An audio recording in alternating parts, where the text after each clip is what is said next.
Welcome back, and then breaking down the figures a lot further. Well, Jude, take us through the figures you put here. The president, I see a comparative analysis of the salaries of the U.S. president and that of Nigeria. So what did you find in terms of salaries and pensions? Here's it. Here's what our laws say about how the Nigerian president will be paid his pension. He will be paid from the Consolidated Revenue Fund. So if we look at the Naira equivalent of Obama's salary, that's about 72 million Naira per annum. But if you look at the Naira equivalent of what is expected based on law that will be paid as pension to the Nigerian president, you will find that it is 3.2 million Naira. So on the face of it, you will think that Obama collecting 72 million Naira equivalent as pension, he gets more paid than a former Nigerian president who collects 3.2 million Naira as pension. But that's not the truth. Here's the truth. The Nigerian president collects more salary than Obama. The Nigerian president collects even more pension than Obama, and I'll explain why. The total federal revenue that we earn is about 3.86 trillion naira. That is what is forecasted even for this year. In the US, it is the equivalent currently based on where we find ourselves with our Naira exchange rate. It's the equivalent of 1.1 quadrillion Naira. That's how much the US government earns. 1.1, not million, not billion, quadrillion Naira. So here's what it means. For Obama, for every 1 billion Naira the US government earns, Obama just gets 62 Naira as his pensions. However, for every 1 billion Naira the Nigerian government earns, the president or the ex-president gets as pension 911 Naira. That is 15 times how much pension Obama earns. So in essence, if we were to use the US standard, the Nigerian ex-president will not get more than 20,000 Naira as his pension, and he will not get more than 45,000 Naira as his salary per month. But if we just look at it from the absolute terms, we'll think, yes, the US government or the US president earns more. But looking at it from how much their government earns, the Nigerian president is overpaid. And this is... So, go ahead. But make no mistakes. Do I think the Nigerian president deserves the salary and pension of Obama? Yes, I do. But there are three conditions. The first is you need to earn money like Obama. The second is you need to be able to talk even better than Obama. And the third is you need to be able to act better than Obama if you want to get Obama's salary. That's after office? That's after office. Because as it is right now, based on the Constitution, an ex-president, and we have 7 of them right now, an ex-president should get what the annual salary of the sitting president is. And the annual salary of the sitting president is 3.5 million naira, the equivalent of 292,000 naira per month. Let's quickly talk about life after office. We'll come back to the constitutional matters, and I'm quite sure lawyers will handle that. Now that they're talking about looking at tweaking the constitution. We have so many people who have served. Even the president is one of such. He's been a president. He's been also a military president. So we're talking about pensions that people collect. Don't also forget that you have someone like the former Senate President, David Mack, and so many people. Maybe you were one time in the military, you're now in the Senate or in the National Assembly, you were one time a civilian governor and you're still there.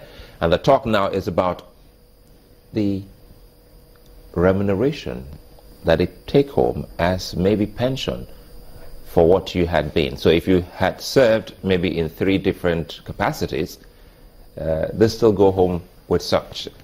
Well, clearly. But the challenge is they all get paid into their bank accounts. So for us to accurately know those that are collecting more than one pension or gratuity or remuneration, they have to come clean.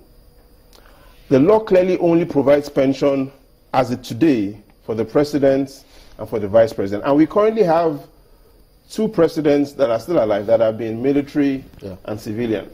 So we need to ask the former president, Obasanjo, if he's still collecting his pension as the military president and as a civilian president, which accounts to double pensions, and also the sitting president, if his pensions as a military head of state are already being paid, if they were paid, or if they've been suspended. Now, that is what will be answered by the legal experts.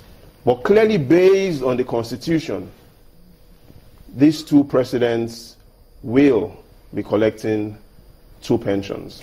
Wow. Now, if that were the case, we know tax. That's an interesting perspective. Yeah, go ahead, Mark.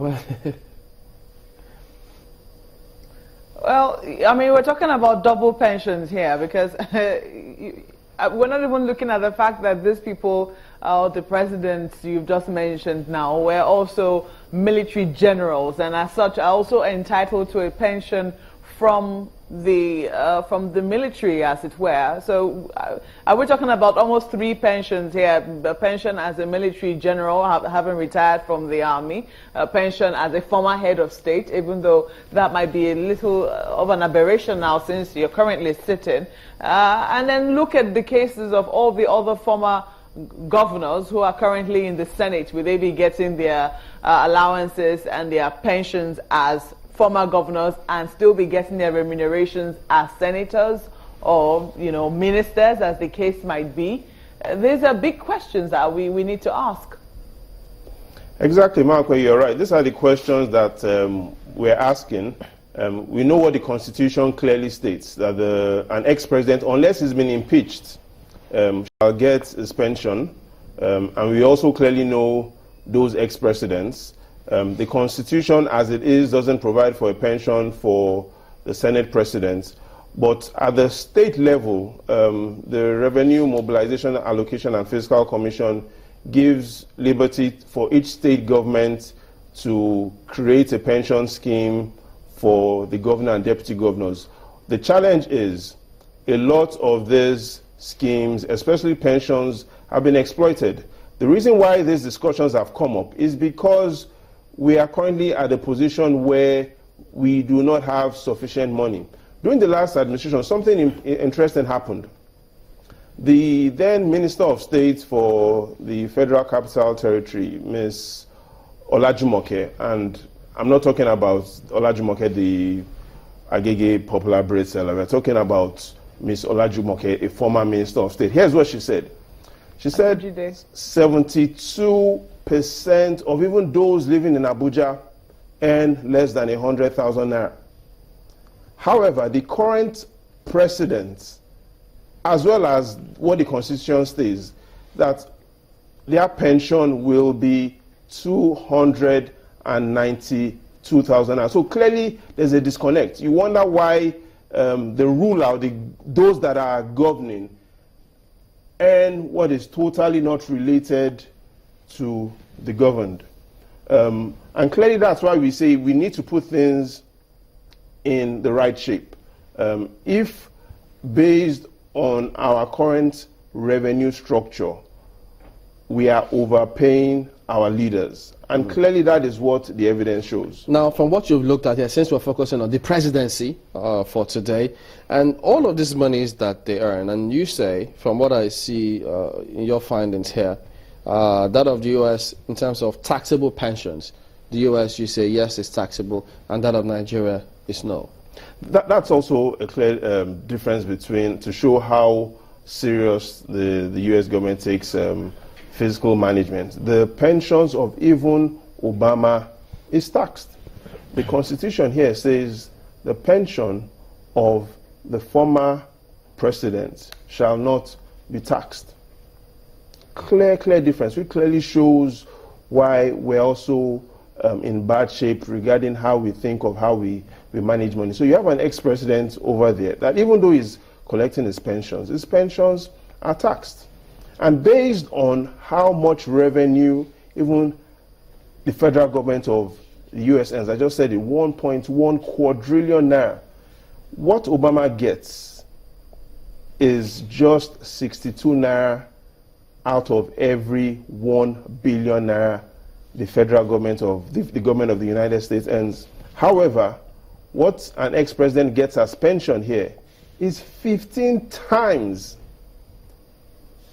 So while Obama gets 62 naira for every 1 billion naira his government earns, the president here gets 911 naira for every billion naira his own government earns.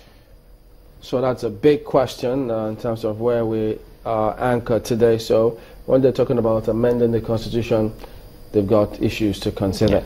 Well, Babajide Ogunsanwo, Channel TV's data and information analyst, thank you for coming on this morning. Thanks, guys. Well, that's where we also wrap up the program for the week today. Oh dear, I can already feel what it's going to be like on Monday. Not to worry, we'll see you then. I'm Chamberlain also. You won't believe it, for the first time I was going, yay, for the week. But anyway, it happens. Many thanks. I'm Sulaiman Alede. What's happening on Monday, guys? Well, I guess I will be calling to find out what is... A lot happened on Monday, and so much happening tomorrow as well. There you go. We'll see you guys next time.